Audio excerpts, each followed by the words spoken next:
Happy Friday, Pasolivo family. Hello and welcome. Today we're going to learn how to make sourdough, which is my favorite bread. Sorry, brioche, you're bumped.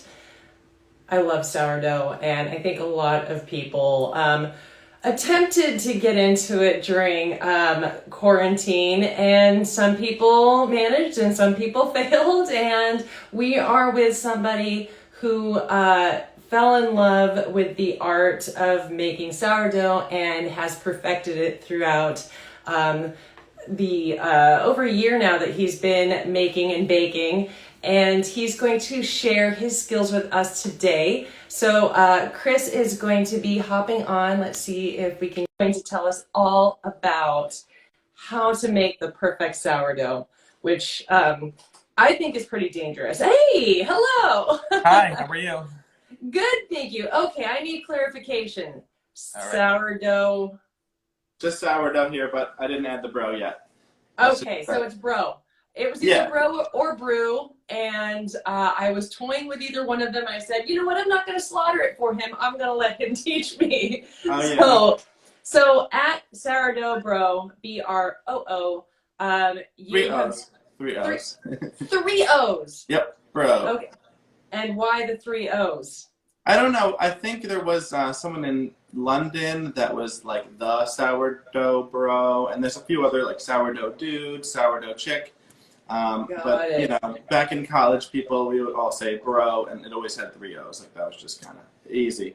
But it's all about loving sourdough and the whole process of it too. So we got a couple of shirts just made for now, and That's awesome. Right. There's literally nothing better than smelling it baking. Right. Other than eating it when it's fresh and warm out of the oven. But I mean, that smell, I Exactly. I can't and reel it in at that point. It's a whole long process too, you know, we can get into it, but I use these Dutch ovens, and they're like these heavy cast iron pans, usually when I do one or two at a time. And you can even start smelling them like immediately when you start baking them, even the whole process of mixing the ingredients. And then when you take the top off, because you have to bake it with the lid on, halfway you take the top off, then you get like a gust of like all the smells. The whole house can smell. Oh my God. So you can use garlic, or you use olives, or some of the ingredients that I have here from Pasolivo.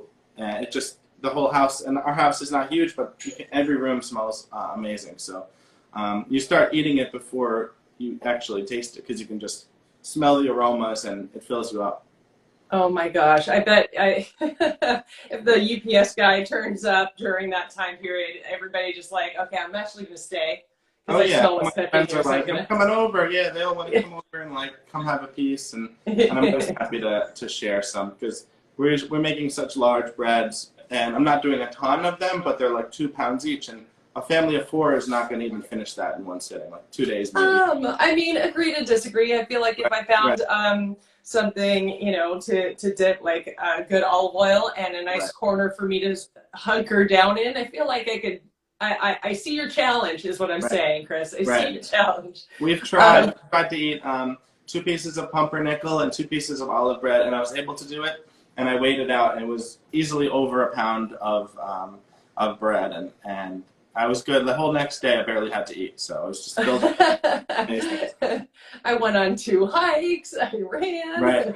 It gives you all the energy you need for a marathon, for sure. So I just don't even know where to come at it. Like, I want to know the history, like how you got into it, but I also am super excited about the bread, so I kind of want to get into that too. So, as you're kind of showing us how you pull it together, talk to us about how you got involved in this. Yeah, no problem. You know, we were all sort of locked down back last March, you know, March 13th, all the schools closed. I'm a teacher, so we all started teaching virtually, and we were kind of stuck at home. And after like a week or two, we were nervous of like ordering food out. And, you know, sometimes the best thing when you go out to restaurants is like just going in, you're not sure what you're going to order. You're looking at the menu, the waiter or waitress comes over and said, oh, do you want bread? And of course, yeah, send it over. And then sometimes like that's all you need. Like it's a really good bread that they made, or it's homemade, or it's still warm, and you have butter or olive oil to dip it in. And Sometimes you'll order seconds or thirds, and then you're like, I don't even want my meal. So I kind of missed that whole feeling, for about a month of being sort of locked down. I really didn't kind of move from the house area for like, at least a couple weeks. We didn't have that like experience. So I was like, you know what, let me just try to make my own bread. So in the fridge, I have the yeast. I bought like a pound of yeast on Amazon, and it's just the instant stuff you can get for like $4 or $5 now for like a whole pound. And you only need, it's incredible, you only need like a teaspoon or a half a teaspoon of the instant yeast for a whole bread, and it makes the dough rise so quickly. And then later, maybe a couple weeks later, I was, kind of getting impatient, and I was like wanting to bake bread in the morning for that same day. But I started hearing about the sourdough, and I've had it before, but I didn't know anything about the whole process. I kind of learned like, mixing the dough, you need the yeast, you need warm water, you need flour, you need a lot of time to let it rise before you bake it. And one of my good friends, Billy, gave me a whole bunch of tips, and I was asking him like non-stop questions. And he gave me a couple of YouTube videos to watch to learn about it, because like, you don't know what to do, just go on YouTube to find out anything you need to know. But there's a couple of great videos that I wrote down too, just to recommend. Joshua Weissman has 2 great videos, so I wrote down the names. And one's called The Ultimate Sourdough Starter Guide, and the other one is No Need Beginner Sourdough Bread. And they both have like over 1 million clicks. But I had to get like the courage to make my own starter, because you have to spend about a week to maybe 10 days to make your own starter. And I didn't want to like sort of buy into it and then not commit. But basically what it really is kind of like the same thing as like feeding a fish. Like it takes 5 minutes in the morning, no more than that, and 5 minutes at nighttime when you make your own starter. So I actually have my starter here in the refrigerator, and it's been dormant, so I actually have to mix it in and refresh it, but I have to leave it out because you only need it refreshed if you're going to be baking with it consistently every day, every few days. I was baking. We had our whole new kitchen redone recently, so I didn't have an oven working for the last couple of weeks, so I was just, anytime I'm going to bake, I'll bake on the weekends. I'll keep it in the fridge for even up to a month. But I was able to, start my own starter and begin like learning a little bit about making sourdough with bread with a sourdough starter. So, I had to learn like research. I joined some groups on Facebook, and I was reading articles, and I learned a lot about how sourdough bread's healthier for you, because the instant stuff, the instant yeast, has only really been around like 100 years. And all the breads ever since like ancient Egypt and the Fertile Crescent, 3,000, 4,000 years ago, the first ever breads were baked with just really flour, water, and a little bit of salt if they had it. And ever since before 100 years ago, that's like traditional bread baking, old-fashioned bread baking. They use like a small piece of an old bread that might have even gone moldy, or not moldy, but had a little bit of wild yeast or natural bacteria on it. They can crumble it up, add it to a new dough, and it actually rises. And it's better for you because it's interesting. A lot of people are gluten intolerant, and people say there's been a lot of research that if you eat sourdough bread, you're able to absorb the nutrients better. You can kind of taste a little sourness to it. That's the lactic acid. And what's happening really is the wild yeast, because it's a slow fermentation, it starts breaking down the sugar and the carbohydrates in the dough as you mix it and as you leave it and wait, and then leave it in the refrigerator overnight or 2 nights. It actually breaks it down and makes it your body absorb the nutrients much quicker than a regular like loaf of bread that you get at the supermarket that's processed and has like additional ingredients added to it. So I learned that it's healthier for you. It's also kind of cool to know that you made your own bread without using additives. And I was just kind of experimenting. I love doing like different recipes and different ingredients to try all different things out, because you never know how good they're going to become. Let's tilt down. So I have all the Pasolivo ingredients that you guys sent over. So I tried to use all of them in the baking the last couple weeks. I have the breads that I made too. They're in the oven, so we'll talk about that too here. But yeah, I can go on about it. I love the whole process of it too. I mean, I love the fact that you do it, and this is the teacher in you, is that you do want to know it from every angle to be able to to be able to really kind of own the item and learn it from each angle. And the history behind it is really interesting. The health behind it is interesting too. Frankly, I just thought it was yummy, but I'm really excited that it's a health food. Who knew? Yeah, it's a good thing because some people have celiac disease. They can't even go near gluten, and others are just kind of gluten intolerant. But a lot of people that have IBS or are gluten intolerant can digest sourdough breads because it sort of digests itself, like the sugars, everything kind of breaks down before you even ingest it. And you don't have the same sort of feeling like if you ate 2 bagels from a store that had like instant yeast or, you know, something like way too carby. It's interesting how a little bit of it actually fills you up and makes you feel better about like what you ate and what you digested too. So it's kind of cool.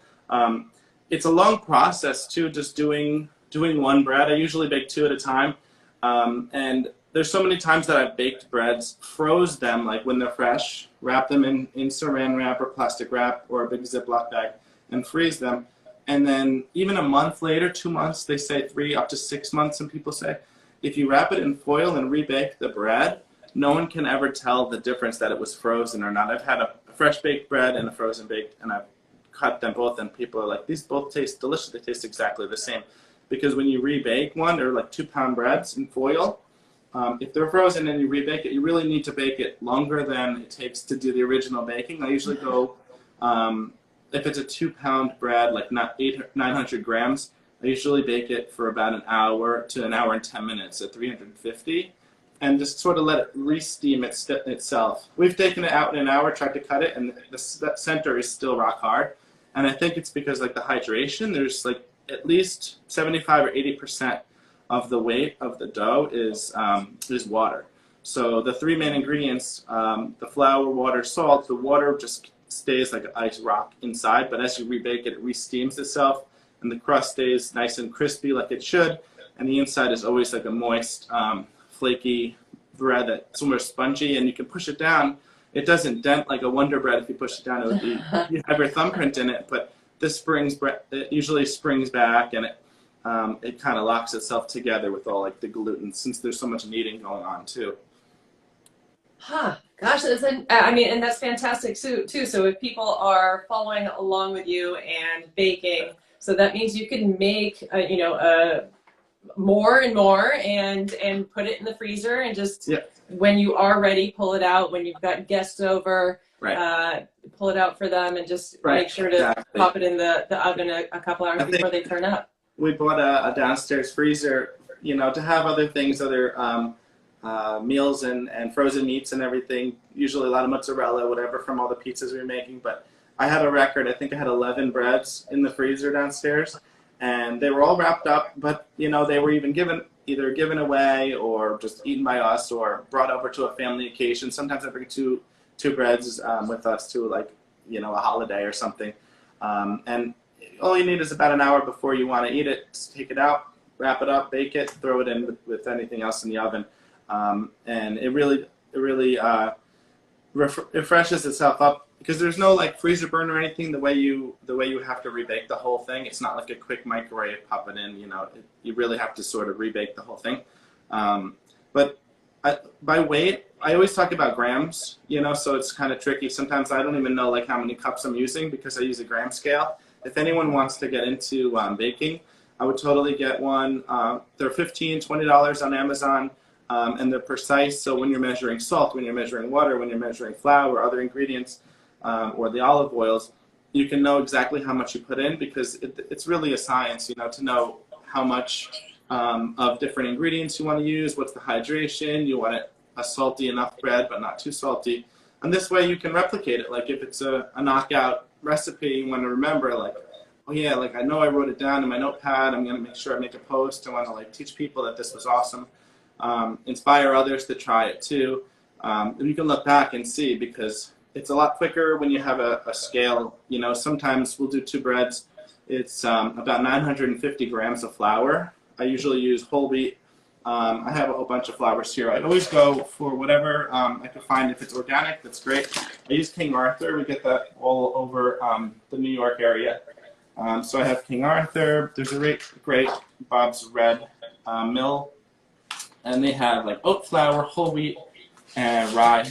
So here's another one for the rye bread, the rye flour. So usually it's almost 1,000 grams of flour and about 660 grams of water. So that's like 3 cups of water. So when you're baking a whole baked bread, there's about 1.5 cups of water inside of it.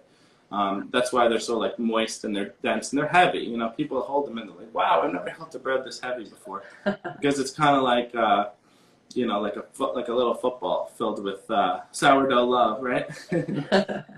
So you mentioned mozzarella for pizza. Is this dough something that you can use for other than bread? Well, I've used sourdough or the sourdough starter to make focaccia and to make sourdough pizza dough, and it comes out really good too. The thing is with any of these sourdough recipes, if I'm going to bake on Sunday morning, which is usually like the best time for us to bake, I have to kind of start it like Friday morning, get the starter refreshed. Friday night, feed the starter one more time, and then Saturday morning is when like you get the levain going. You use some of the starter, some new flour, then you do the bulk in the afternoon, and you knead it and you mix it, so you have the ball of dough. And always we put them in these bannetons. They're really cool. They're kind of like these really light board. This is a round banneton, maybe it's a 9 or 10 inch. And then this is another oval banneton. So you put the dough in here, really before it rose that much. You want to see some rise in it, but you leave it in the bannetons, and these go in the refrigerator. They have to be wrapped up. And you're supposed to keep a sourdough dough in the refrigerator for at least 12 hours. But I noticed something over, like probably baking 200 breads in the last year, maybe more.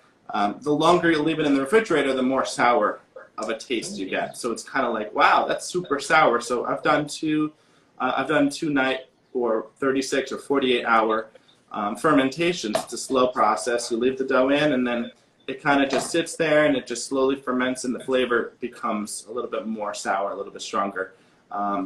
And as you cut into it, as people taste it, like, wow, I can really taste it's a sour dough. It's not just like a dough with a little hint of like a lactic acid. It's got a good kick to it, and it tastes even better. So I love that. I love that hit at the back of the palate there. Mm-hmm. Oh, it sounds amazing.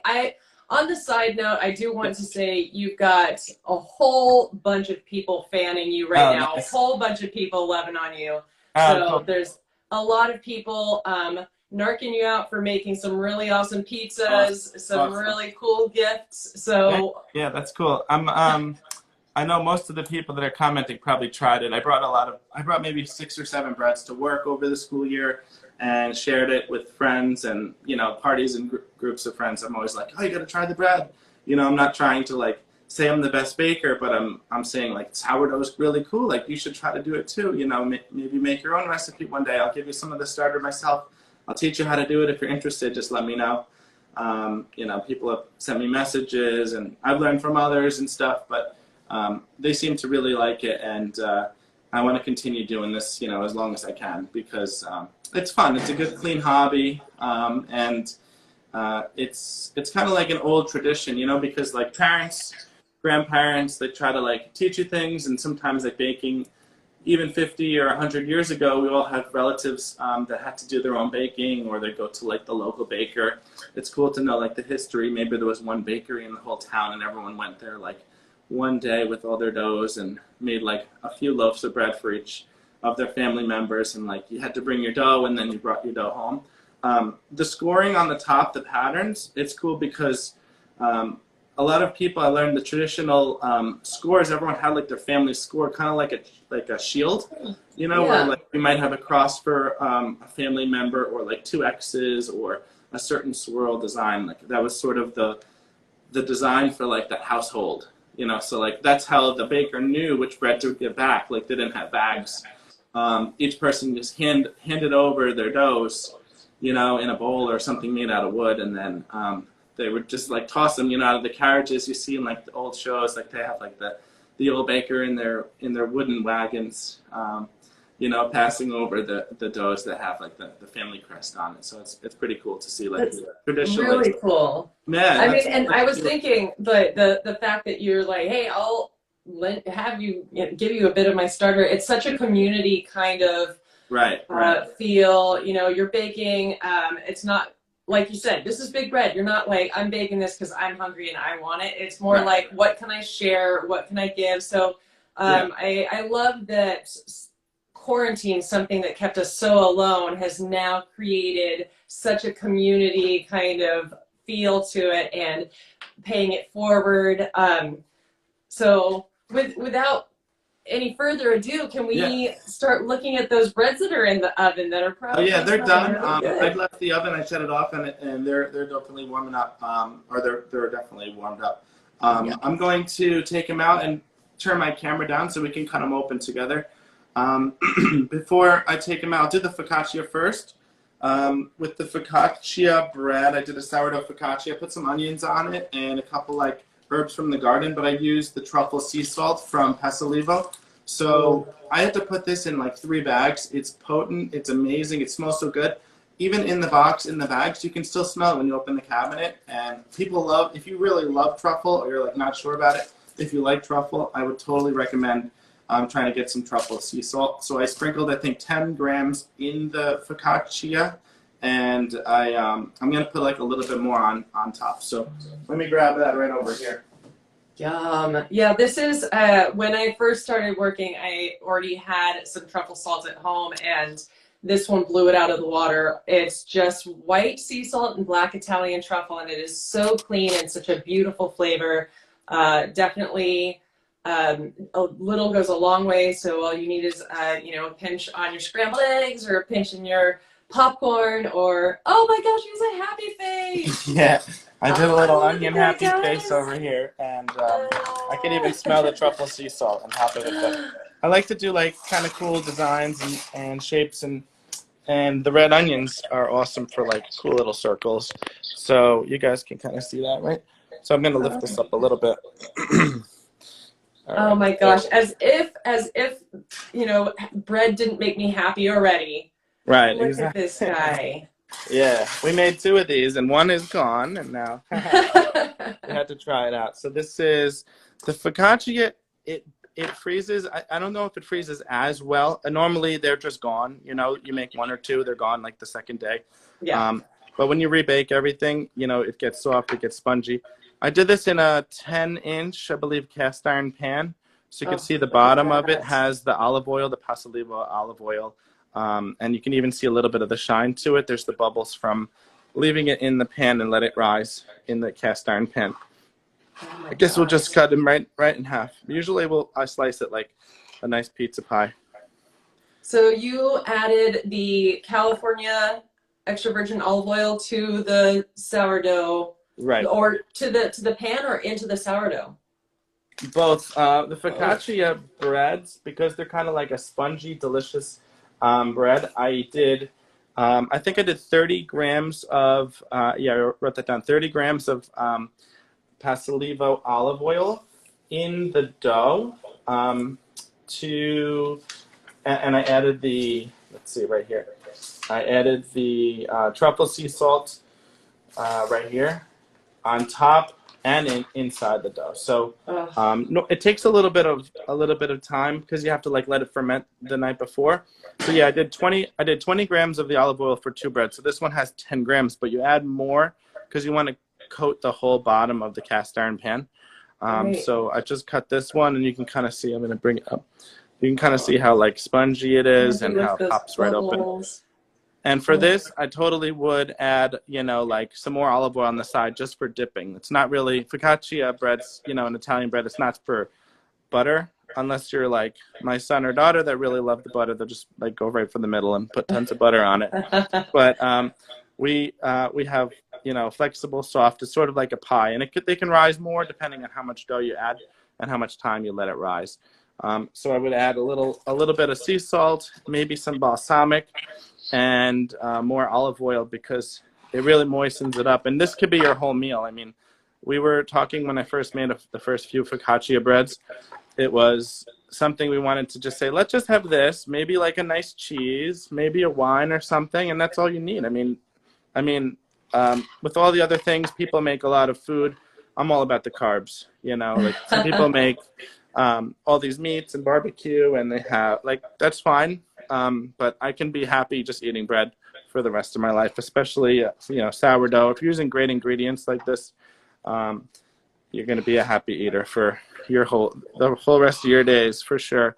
And it fills you up. It doesn't, I don't think, you know, eating too much of it is that bad for you, because you only really need like a big dinner once in a while, you know, or every day, like a medium breakfast, small lunch, and then you're going to have a big dinner. So you got to plan ahead for stuff like that. And that'll make up for it. I love that that sort of thing travels really beautifully. I mean, Pasolivo is over here in wine country in California, and so something like that just put in a Ziploc and brought to you to the wineries is just perfection. It covers all the bases, great flavor, going to go, like you said, it's going to work really well with the different wines, travels nicely, so you can bring it camping, you can bring it to a picnic, you can take it wine tasting. It kind of, it travels well. It's very all inclusive in that you don't need anything else, like you said. Right. And if you have it in foil, you know, if you have a little campfire, if you're going camping somewhere, or if you have an oven somewhere, you know, everyone has access to that. You can actually, you know, heat it up really quickly.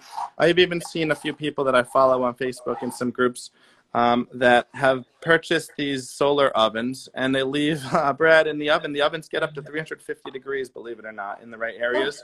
Wow. And they have just the sun baking breads. It's pretty amazing. So I'm going to open up the next one. So these are the big boules. They're called boules. It's like a French term for a crusty bread that has a hard shell and a soft middle. So I baked it. It's almost been in the oven a little more than an hour and a half, but I kept it low and I shut it off after an hour. So it's just sitting there steaming itself. But you can kind of test it. Sounds like a drum. And then I did the scoring pattern on the top, because I always like to do like one deep gash and it kind of cracks open. This is called the ear of the dough. And this one, I had a bunch of little lines on the side. I dusted it, and I had to bake this one for, I think, about 40 minutes in the Dutch oven. So this one is the jalapeno garlic olive sourdough. So I kept the jar, even though I used the whole jar. It was the garlic jalapeno stuffed olives. So one jar was good for 2 of these breads. And I added to a normal sourdough recipe, the whole jar, cut up the olives just a little bit. They were large, but sometimes you don't even need to. When you bake them, they actually cut up nicely. So it's mostly bread flour and whole wheat flour. It's unbleached. I try to use the organic, like I said, but this one included the jalapenos. And some people hear out the word jalapenos, they get a little scared because they think it's going to be super spicy. But normally when you bake it, most of the spiciness comes out. It just sort of cooks out. It kind of mixes into the whole bread. So I'm going to cut up a couple pieces for you guys so you can see that. The audience is definitely asking for this to be cut up. Yeah, it's kind of like the big reveal. I mean, inside you get a couple of amazing big holes. And oh my gosh. They come down a little closer. So a lot of people take some cool pictures of them holding the breads like this. Oh, wow. Or they hold it with one hand. So you can see the olives in here, and there's garlic and there's jalapenos all stuck inside. And something like this could go with so many different things. You can definitely put some more olive oil to dip it in with balsamic. You can make grilled cheeses, which we've done before. We've cut small pieces and toasted it with butter and put pesto, and you can do avocado toast. It's tricky to cut. A lot of people cut that this way, and then the next one they cut this way because one huge piece is almost too much. Right. So I mean, you can even just cut a quarter and like you can have enough food for like a whole day. I mean, I did the math. I think most of these breads, since they're about 2 pounds, maybe a little bit more, they're close to 1,000 grams. They're about 3,000 calories. So, and that's a good thing, you know, if you're looking for healthy energy. You know, they're energy calories. It's not like 3,000 calories of, you know, Skittles or cookies. Um, it's whole wheat or it's bread flour. So usually we cut like nice big chunks, and people want like the crust, or maybe you can just pull it apart. But this is kind of, it's, you know, almost steaming. It's like burning my fingers. It's been in the oven for a while. But on the inside, like it's got the spongy chew to it. And for sure, if you want to look right for those olives or the jalapenos, you know, it's got the flavor. It's there. It's going to be delicious, no matter how you want to eat it or enjoy it. And you can take a quarter of it. Some people bake them and they freeze half and leave the other half away. And like you said, I mean, I think we're so conditioned to eating these big platters of nothingness, like iceberg lettuce with ranch, and just like a lot of processed foods that you finish this big old platter and you're like, I'm still hungry. And this, you're cutting a like quarter, you know, a slice of a quarter type thing. And Right. It looks like it would be beautifully filling, and your body would actually recognize it as, okay, these are nutrients that I can do something with, that I'm Right. not going to be hungry afterwards, you know? So that's the type of thing for me, because you have kids, I've got kids. That's what I want to send them to school with, because it's small enough they can eat it. They're not going to waste it, but it's big enough that, and it's nutrient rich enough that I know for the rest of the school day, they're actually going to be present in class, instead of, like you said, Wonder Bread or something highly processed that they're going to eat and it's just going to disappear in them. Yeah, exactly. And these are, you know, they're hearty, they're filling. A lot of people, and I've done this too, is have like a pretty big breakfast of a piece of toasted sourdough, sometimes 2 or 3 pieces, depending on how much you want to eat, with some coffee or whatever tea. But putting like a little almond butter or peanut butter on it. And just having that for breakfast really keeps you full. By like 12, 1 o'clock, you're like, you know what, I don't even need lunch today. You like had a pretty good breakfast. Flour's got nutrients, there's protein in it. I mean, there's a list of ingredients right here. There's really no fat. A little bit of olive oil I don't think is bad for you at all. So having sourdough in your diet, or having like homemade bread, you know, there's no 27 additional nutrients or things that they have to add to the bread to make shelf life better, or Right. you know, to make it look different. So these are, you know, pretty basic, pretty simple, traditional. I got my last bread that I just took out of the oven, and this one I was really happy about. And you can see the cool scoring Look pattern. how pretty it is. So I use this thing called a lame. I have a couple of them, but from Bread Bosses, they have some cool lame. It's a knife, a scoring knife. And when you have the dough right before you bake it, you can use the knife to cut some cool lines like this. This is sort of the artwork. Wherever you make a little line, depending on how deep you go, the bread, as it bakes, it cracks open. If you made no lines, you're going to have it shatter, and it sort of splits open and bursts, and it kind of looks a little funky. If you use a lame or a knife, you control the score. You have it crack open however you want to. So I tried to make some sort of checkboard on this all the way to the side. And it's a little tricky for higher hydration. If you have like a lower hydration dough, like 75, 80%, you can make some cool scoring on it. And then when you bake it, it looks like, you know, almost like a you know, a badge or something. It's pretty cool. So this one I baked. This was a boule, a bread that was about 900 grams, a little more than 2 pounds. And this one had, and it was amazing because I smelled it right away. It had the olive oil that was the lemon infused olive oil. So you guys can see that here. And I could smell the lemon right away. As soon as I opened it, I wanted to try it. You know, I tasted a little bit. And I was like really surprised at how strong that lemon flavor was. And I added 10 grams of this dukkha seasoning. It's sort of, and I looked it up, I think it's like an Egyptian seasoning. There's hazelnuts, sesame seeds, pistachios, almonds, coriander, and cumin. So I thought that was awesome to try to add a few different things together. So I'm going to cut this one open real quick to check out what's inside.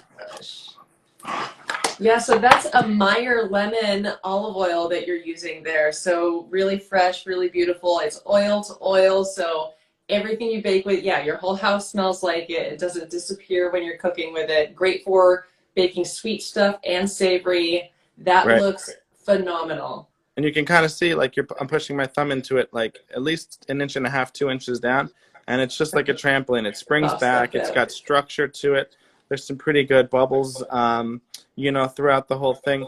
So you can rebake it. If whatever you don't finish, you can keep it in a plastic bag and rebake it the next day or 2 days. I've had sourdough for the whole week. If you retoast it, it comes out amazing. But even just one big piece like this, sometimes a cool big bread like this, if you made it yourself, it becomes like the centerpiece of the whole dinner table.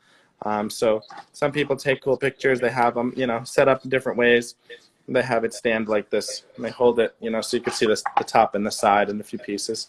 So I just cut this one up. I can even smell the lemon and the Duca seasoning just from cutting it open. I didn't even try it. Oh my So gosh, that smells. But I wish every time we do these, I'm like, why isn't it?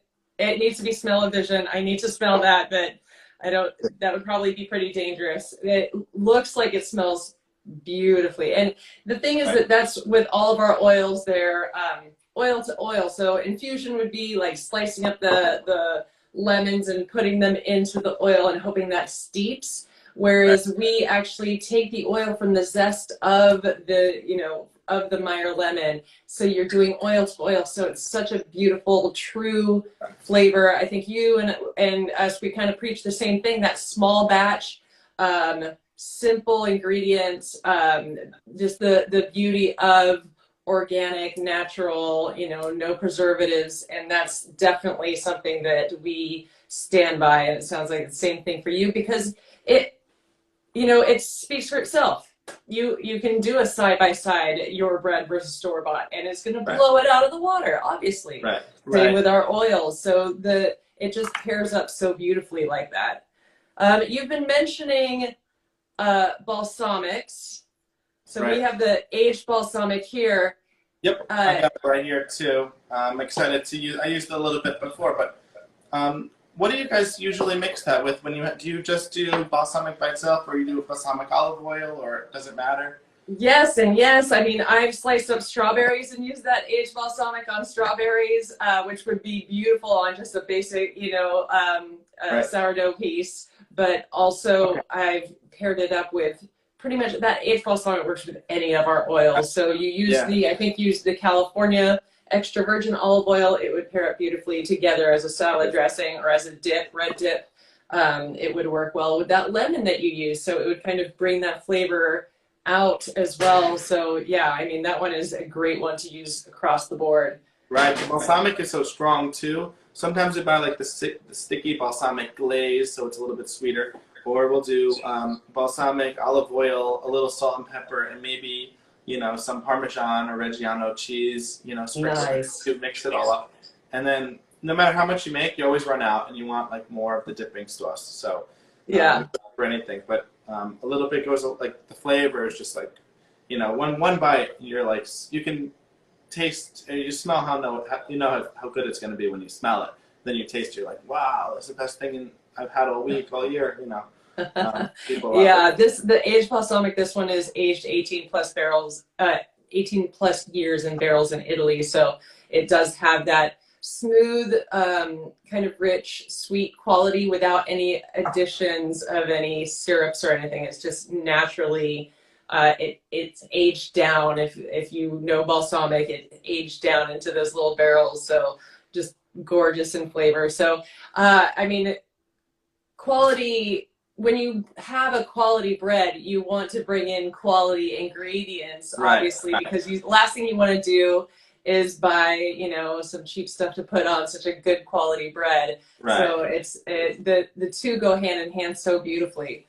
Yeah, and I was, even making a post recently thinking like, if you're going to use like some cheap olive oil, might be for, anytime you need to fry something and you use a lot of it and, you're going to toss so much of it out. But if you're going to actually enjoy it and ingest it, you can add it to the breads, you can dip your bread in it. You can add it in, for your own little salad dressings or put it on top of something for like your own marinade. And you know it's going to be, you know, that much better because it's a better quality for sure. And even the taste, the smell, everything about it. I'm going to be definitely buying some more products too when I run out and when I want to gift it for other people who are, you know, also foodies that get excited over things like that. So that'll be cool in the near future for sure. That's always, whenever I work in the tasting rooms, that's always, people always have those foodies in their heads, like, oh, this person would have loved this experience, loved this stuff. Yep. And that's, it's nice to be able to then kind of pay it forward that thought process, like, hey, I tasted this, it's amazing, I think you're amazing, and that's why I'm giving this to you. So it's always nice to get that as a gift too, because that means that people really think highly of you, you know? Yeah. So yeah, if you guys want him cooking with the olive oil, and go on the website pasolivo.com and check out what different oils we have. We do have basil, rosemary, cilantro, lime, red jalapeno. I mean, we have all different types, all amazing.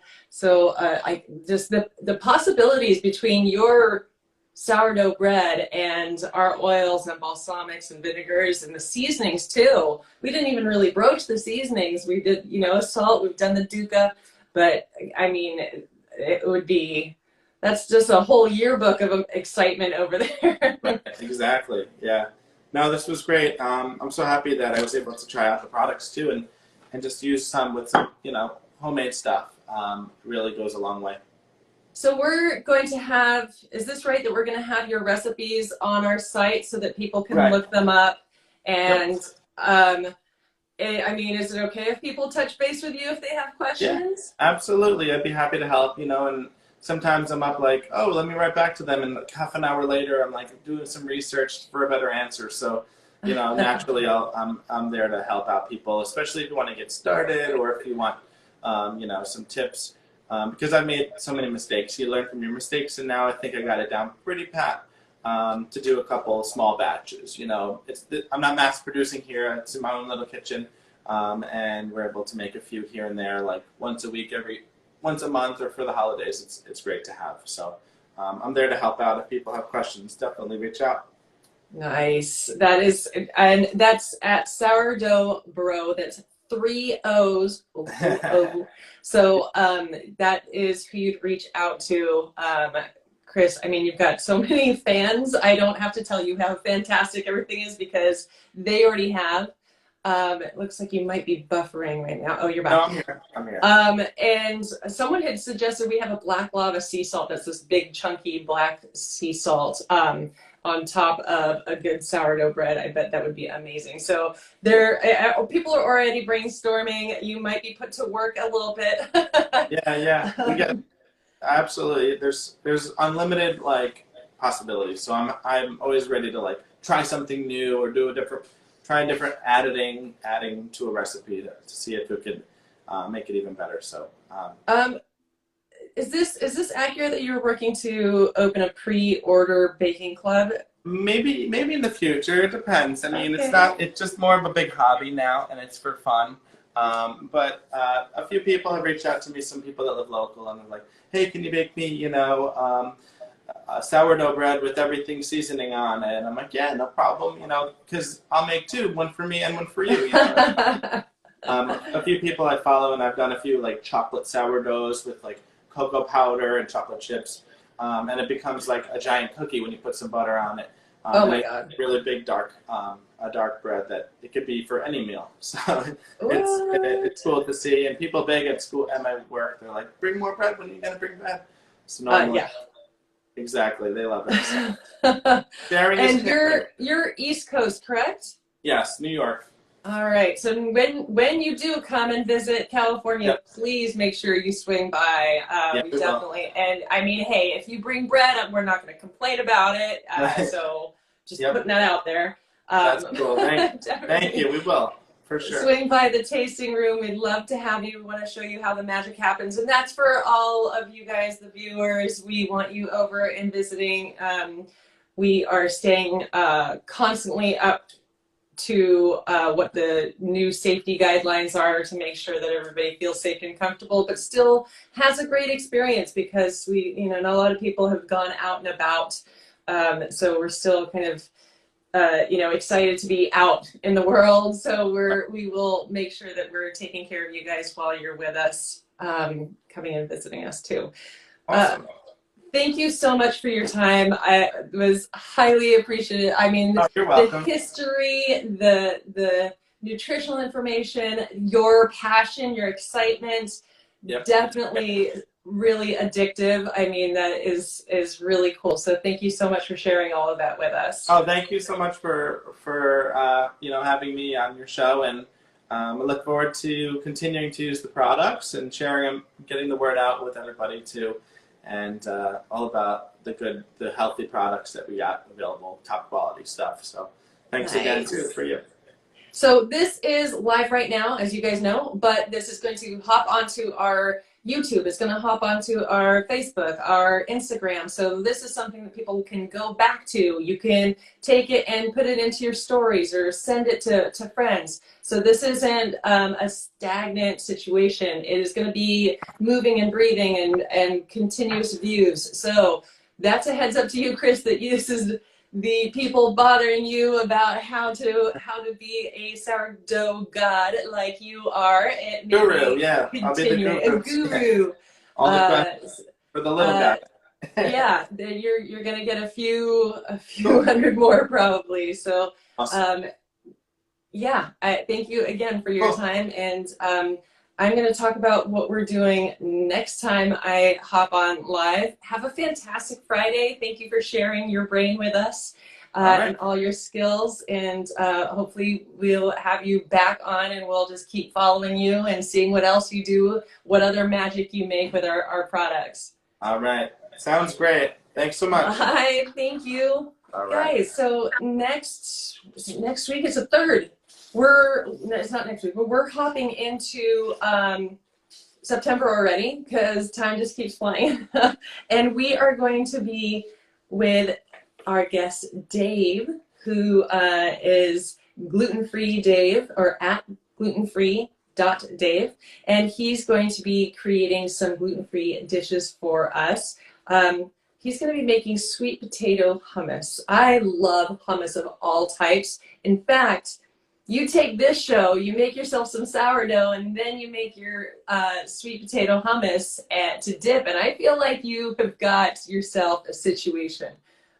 Get yourself some wine, and you've got it sorted. People are going to want to come over and steal it all up.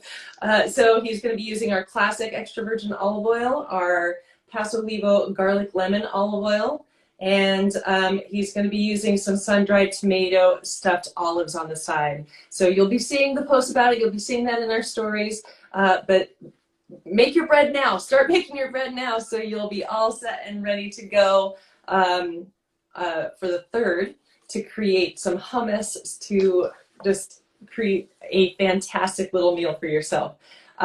Thank you so much for spending your Friday night with me. I hope you've had a wonderful time. I certainly did. I learned a ton today, and that's what we love about this show. If you ever have any questions or ideas or comments, you can comment down below. You can message us. We are pretty active on Instagram, so we will be there for you however you want to reach out to us. Always come shop on pasolivo.com. You can gather up all the goodies that he used today. You can also follow in Chris's footsteps, or you can always come to our tasting room. We'd love to have you. Have a fantastic Friday night. Take care of yourselves, and we will see you on the 3rd of September at 6 p.m. Bye, guys.